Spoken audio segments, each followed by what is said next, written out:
Other stories now. Nigerian investigative journalist David Hundeyin has alleged that an international NGO, Dialogue Earth, is mobilizing a media campaign against Nigeria's first local refinery.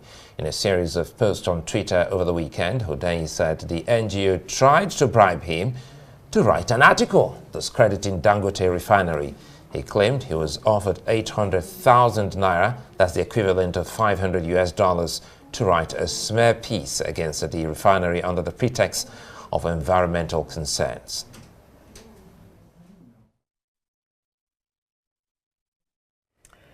Well, earlier I spoke to David Hundeyin for more on this story. I began by asking him why he decided to go public with his allegations. I thought that it's in the public interest. People need to know that there are external interests that have some sort of a stake or some sort of an interest in the preservation of the energy poverty that Nigeria and West Africa have historically faced. Um, I don't believe that my going public with it in itself is going to change the world or anything like that. I don't think my profile is that powerful. However, I think that the power of public exposure is one of the last few real powers that regular people in this part of the world still have. I feel like a lot of the power that these foreign actors wield can be wielded because it's wielded in secret, because people don't even know that it exists. So prior to this incident, for example, if you were to come out and tell people that there are players in the global development space or the NGO space who would very much like the status quo to be preserved in terms of Africa being poor and Nigeria suffering from energy poverty, despite being one of the world's largest energy exporters, it will sound like it's a conspiracy theory. But here you have hard evidence of a Western NGO, UK NGO funded by American money, quietly moving around, trying to arrange the pieces on the chessboard to create a narrative war against what objectively, regardless of whatever one thinks about the owner of the refinery, objectively, that refinery, which by the way is also the largest single investment ever made in the history of West Africa, $20 billion. And there's this narrative war against this refinery being fought essentially by white people in London and New York. And then they're trying to use an African face to be the spearhead of this narrative war. That does not sit right with me. And I thought the public needed to know. And it makes one wonder whether, there's a link between this and why Nigeria's 4 refineries have refused to work for over 10 years now, over a decade now. Do you think that this is the MO of foreign entities to stop development, not only in Nigeria, but in Africa as a whole? I mean, even before this happened, I happen to have quite close relationships with several people who work in and around the energy space. I myself work in the energy space, although in the sort of renewable part of the space. And one thing you will always hear is that getting funding for energy projects in Africa is almost impossible nowadays because you will hear things like ESG, you hear things like energy transition, um, fossil fuels are bad. So basically, you're trying to get a pipeline constructed from Uganda, which recently discovered oil and gas reserves. So you're trying to get a pipeline constructed from Uganda through Tanzania to the port. So Uganda can actually benefit from its oil reserves. It can actually export oil and earn revenue to build infrastructure, right? Because most of Nigeria's infrastructure, for example, was built with oil revenue. Uganda doesn't have that infrastructure because they simply don't have the money. And now they have the opportunity to earn that money using that oil revenue.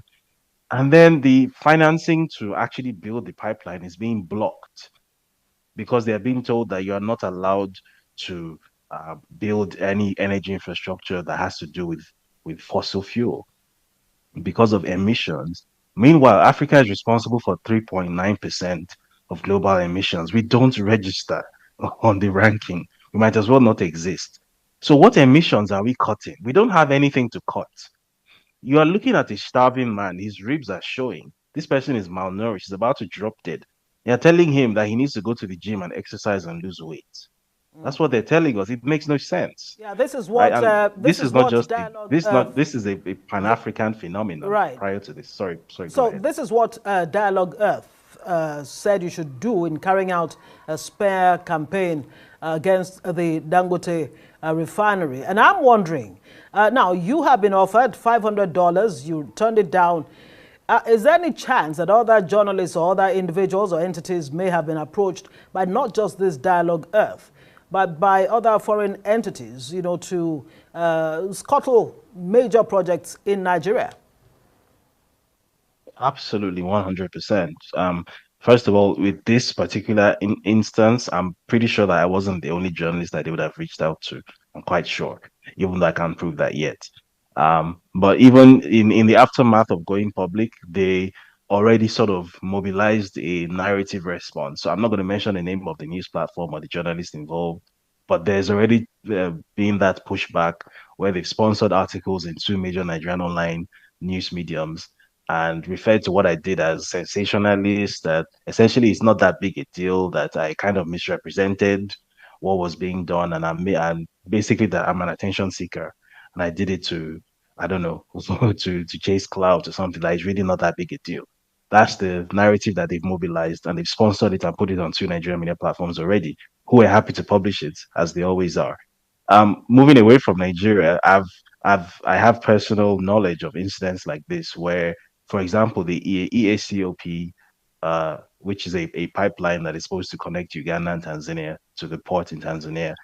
There are native Ugandans and Tanzanians who have been paid by these foreign civil society actors. Their visas to the US have been facilitated to basically go to the US and speak to American audiences, including financiers and politicians and whatnot, and tell those people, influential people, that funding a project that is going to lift their African country out of poverty is bad for the environment, right? And these people will listen to them because it's an African saying it. Obviously, you cannot love an African's country more than the African himself. Meanwhile, they are being paid to do that. That may not necessarily be even what they believe. It's the NGO that is paying them money to do that. I think there's a very serious moral problem with that.